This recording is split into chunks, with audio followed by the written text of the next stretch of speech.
Hey everybody, and welcome to the D&D podcast. Today, I wanted to talk about the Warlock class again. Now, I kind of talked about the gist of it in my previous video about the Warlock, but there's something that's always confused me about it, and it's the pact magic itself. Now, the pact magic is basically, well, there's normal magic where you can either learn it from a book like a wizard, or you can be a part of nature like a druid. But warlocks, they make pacts with demons, angels, fairies, and they get magic from them. What's different about this, however, is that, say, a wizard, you can have, let's just say, 4 level 1 spell slots and 3 level 2 spell slots, 2 level 3s, a level 4, and a level 5. But with a warlock, all of your spell slots are always at the same level, and that kind of levels up with you. While I do understand the concept of this, I don't understand why this is, and it's such a departure from every other class, and I understand that can usually be a good thing. But in the case of the Warlock, I'm not so sure it is because you have so few spell slots to begin with. Say at level 5, you only have 6 spell slots, and they all have to be cast at 3rd level. That could be a good thing if, say, you had some powerful 3rd level spells like Fireball, but it's just so different from. It's not exactly that it's a bad thing, it's just such a large departure from the rest of the classes that I don't understand why the Wizards implemented, the Wizards of the Coast, the authors of D&D implemented this. It's just really strange to me, and it only goes up to, I believe, 5th level. Yeah, you only get up to 5th level spells. And say you're at level 20, being able to cast 15 5th level spells, even though you only know a couple of them, or, well, no, that's not true, because that's how many spells you know, not how many spell slots you actually have.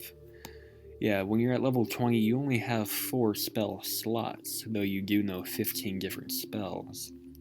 That means you can only cast 4 spells per day. I was misreading that, and I apologize.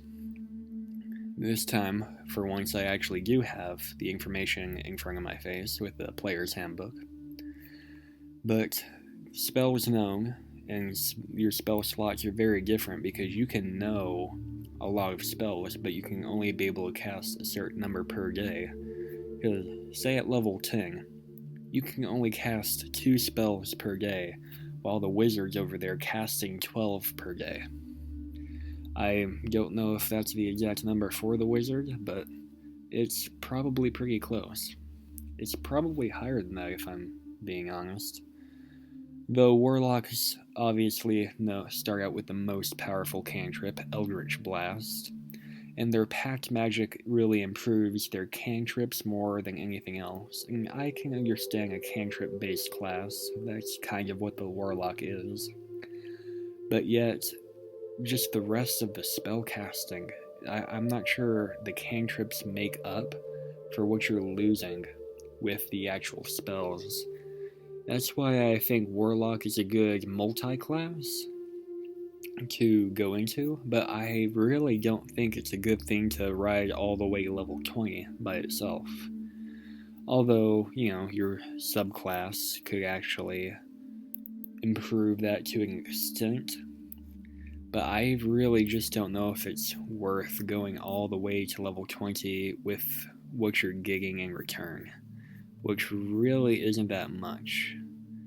At level 20, you get the Eldritch Master ability, which basically, if you just spend 1 minute, you regain all of your expended spell slots, and you can do that once per long rest. And all that really does is take you from 4 to possibly 8 spells per day. It's really not that much, though, when the wizard is over here being able to cast that many with second and third level spells at level 20, not to mention their 4th, 5th, 7th, 8th, and their 1 9th level spell slot per day. It's just something that bothers me about the class, and I do wish there was a way to improve it. How I would kind of improve this is kind of use the paladin spell, not the paladin spells, but the way the spells are formatted for the paladin. Not very powerful, it only goes up to 5th level, but you get more than you would from being a warlock, which it kind of makes more sense to me, because if you make a pact with this being for power, shouldn't you actually be able to use more than you should use it more than just 2 times a day? At least that's just my fix for it. I've never actually had a warlock implement that because, well, I haven't actually played with a warlock in quite a while as a DM. Most of my players usually like going bard, rogue, and wizard. I can't really blame them for that, though. Though I do have plenty of fighters as well. Most of my players don't branch out too far. Well, some of them do, but others like to. When we're playing long, serious campaigns, they like to stick with something they know, and I definitely don't blame them for that. I'm the exact same way. Like, when I played Waterdeep Dragon Heist for my first time, it was a serious DM, serious campaign, so I like to stick with something I know. And unfortunately, Warlock really isn't something my players play with a lot, so they don't really know it too well.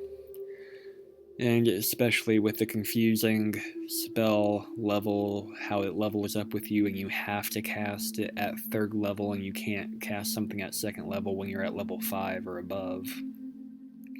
It's just really weird. And yeah, my fix would just to be use the paladin table instead for the spell slots and the spell levels instead of what the warlock provides. But that's about all I have to say. This is my little rant about the Warlock Spells. Let me know what you think. Give me a like, comment, subscribe, and until next time, roll well.